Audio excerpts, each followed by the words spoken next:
review. And what we're about to do is the APMC analysis, all right? So, always on notebook paper, don't do it in a spiral, don't do it in a composition notebook. So we're going to go ahead and put APMC analysis, and then we'll put the title. So this is Jonathan Edwards. Or you'll do, sometimes there'll be like a title of the passage, and this is Sinners, because it's called Sinners in the Hands of an Angry God. All right, so remember, you're only going to do these for the questions that you get wrong. All right, so very first thing we're going to start is we're going to write the question number in the outside margin, and we're going to start with question number 34 because we're going to pretend we got it wrong. Okay, step number 1, I need you to identify the type of question. Now, when you are doing this, what I need you to do for me, so it's easier for me to see, and I'm highlighting it just so you can see where the steps are. You don't have to, but you can.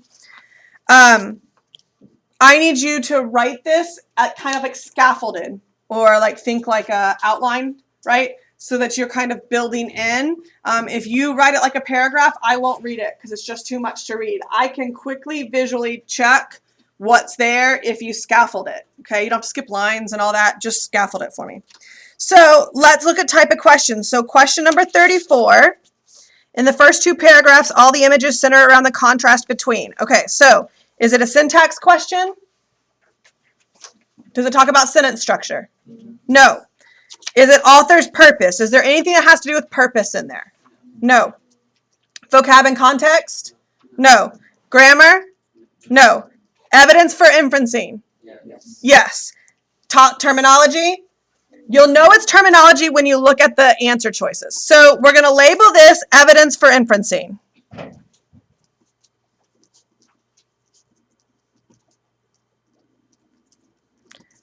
Okay, that's first. The second thing I want you to do is I want you to paraphrase the question. And what I'm writing in green, you don't have to do. Like, you don't have to write that out unless you just kind of, that's something that you do. That's fine. So why do you think I want you to paraphrase the question? To make sure you understand it.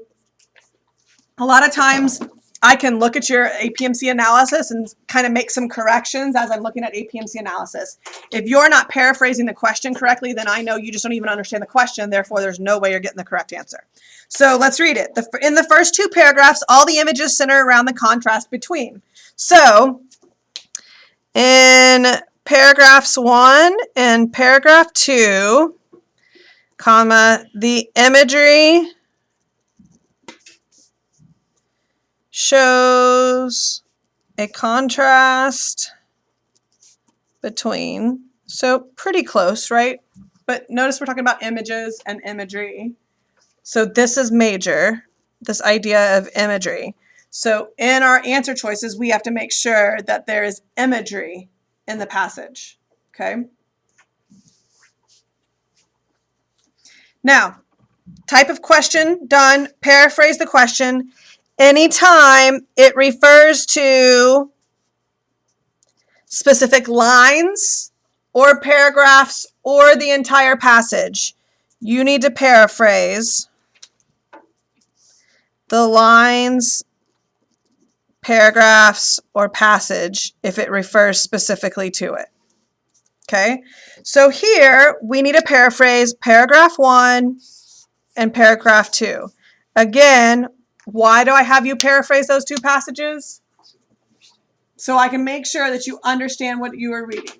Okay, so look at paragraph 1 of your passage that you read last night. Look at your notes.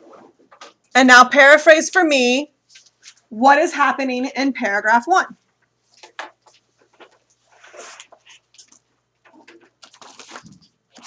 Like the wrath of God is like water, and it's like floods, and the longer it goes on, the higher it's like rising.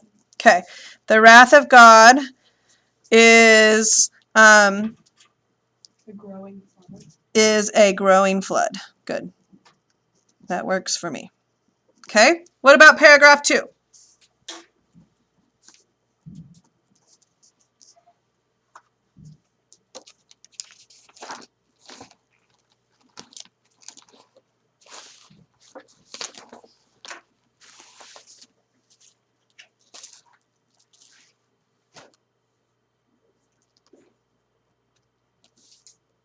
Somebody talk to me. Paragraph 2.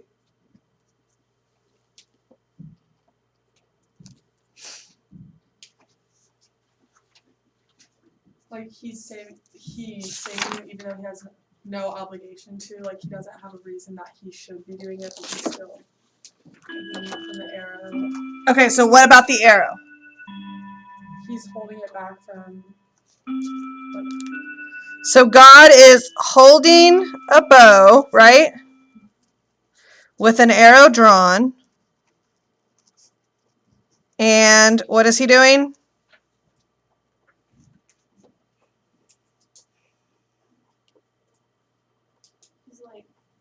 he's not letting it go. He's like Yeah. So in both of them, God is stopping the water in the first, right? And then holding the bow the second, right? Okay, there's your paraphrase. That's it. Very easy, right? Now, the fourth thing that we need to do, and this is where I kind of move in a little bit, is we need to analyze the answer choices.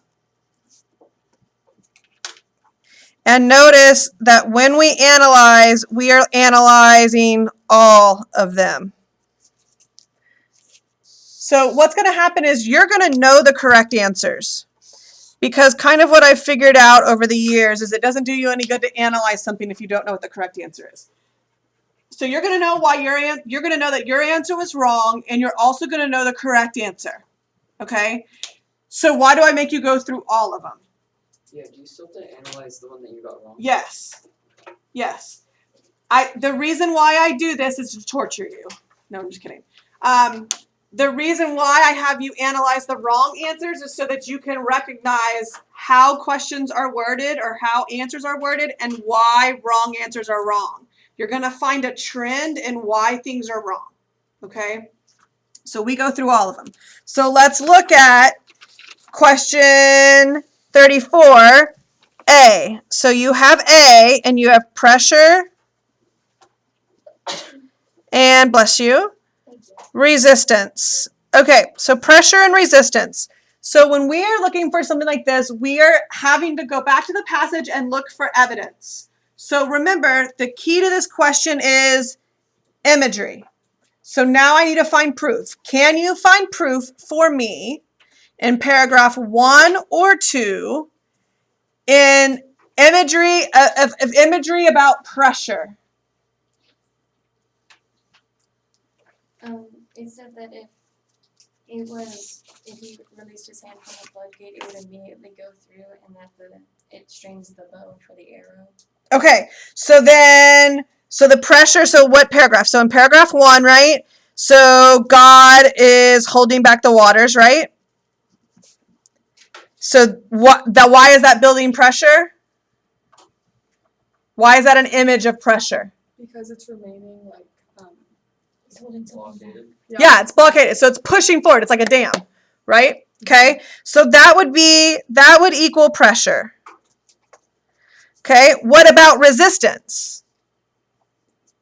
So just like Georgia said, the resistance of holding the bow, right? So that would be in paragraph 2. So it's God holding back like a drawn bow, right? And that equals resistance. Okay. So we go back and check. We're only in paragraph 1 and we find evidence from paragraph 1 and paragraph 2, right? Both of these we would consider imagery, right? So I'm going to put a little check mark by that one because all parts of it are true. Now, maybe not, you have 5 multiple choice answers, right? Out of those 5, you have obviously a correct answer. You have one that could be very similar. Those are the hard ones where you have to decide which one is more true, okay? You have 2 wrong answers, and usually you have at least one what we call a distractor, okay? And a distractor comes in a couple of ways. A distractor comes where it's a true statement, but not for the part that it's asking you about, right? So it could be a true statement for paragraph 4, but they're asking you about paragraphs 1 and 2. So they're trying to get you to rush and go, oh yeah, I remember hearing that, and choose that answer. It could be a distractor because half of the answer is correct and half of the answer is wrong.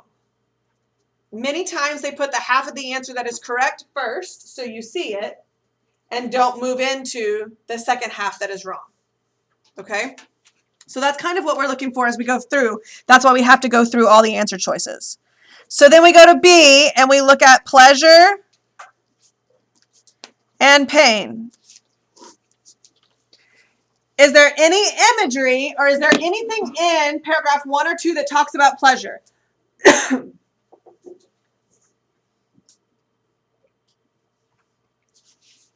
Paragraph 1 or paragraph 2, is there anything that talks about pleasure? Well, in paragraph 2, it says, and it is nothing but the mere pleasure of God. Okay, so line 28, you have the mere pleasure of God. Okay. Anything about pain?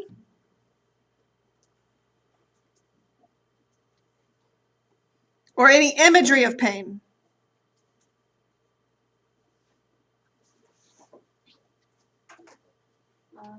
It talks about like how the inconceivable fury would rush, and then like how your strength would like never like matches, so kind of like he's like pushing you down.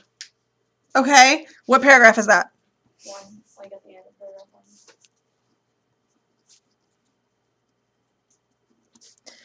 And we have inferred the idea of pain there, right?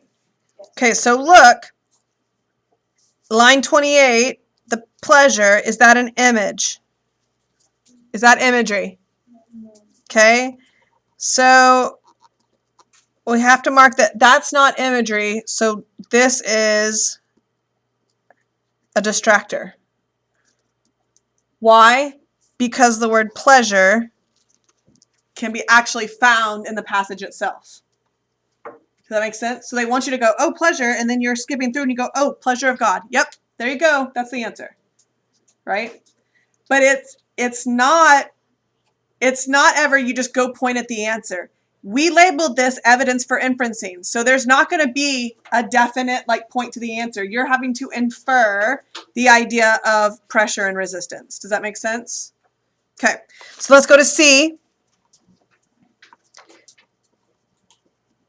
Judgment and forgiveness.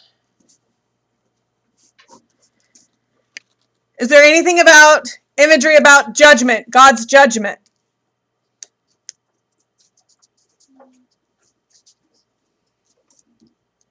That judgment against your evil work has not been executed, which is in paragraph 1.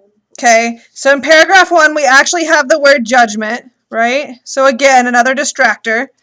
But I mean, couldn't you really say that both paragraph 1 and 2 like reflect God's judgment?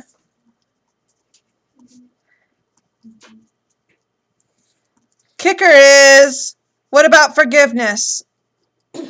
Where do we see forgiveness in this passage?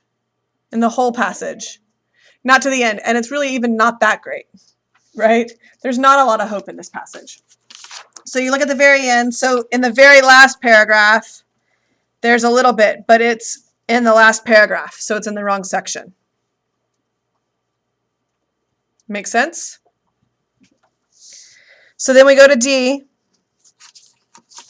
And D is ebb and flow. So if you get to something, what I want you to do is I want you to define it if you don't know it. The best way to get further in this class and to write better is define words or terminology that you don't know. So what is ebb and flow? Get out the Google and look it up on the Google.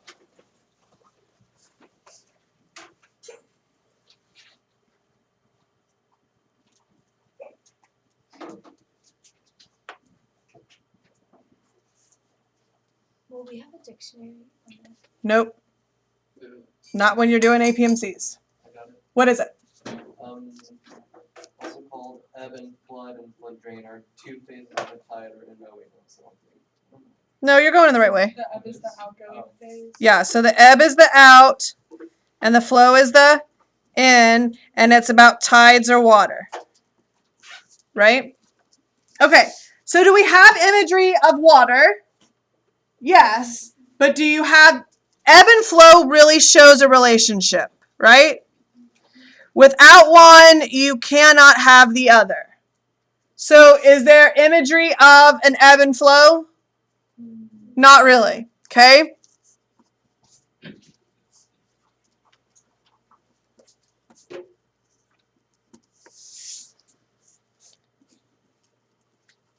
So then we look at E. And E is water and fire. Okay, well, check. Paragraph 1 is all about water, right? And floods and dams.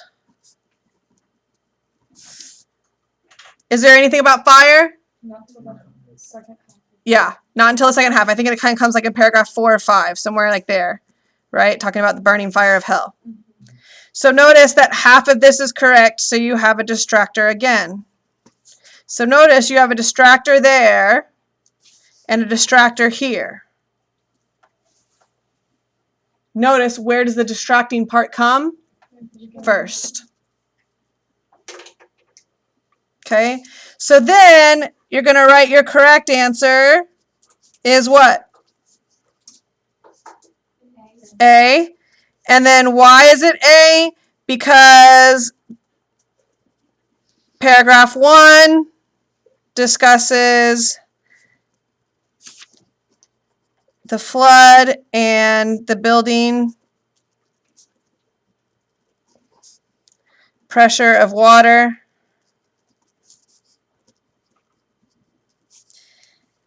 In paragraph 2, God is resisting letting go of an arrow.